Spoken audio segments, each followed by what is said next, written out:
Meanwhile, the candidates who filed their nominations today exude confidence of their victories.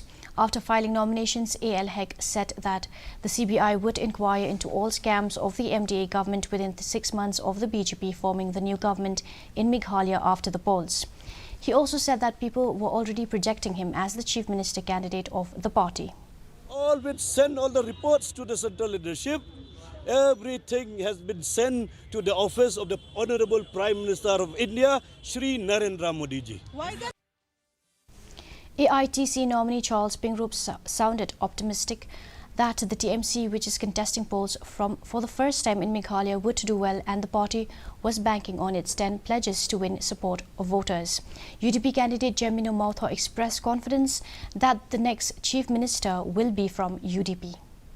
The TMC will do well in the entire state, and it is my feeling that also we shall be able to form the next government.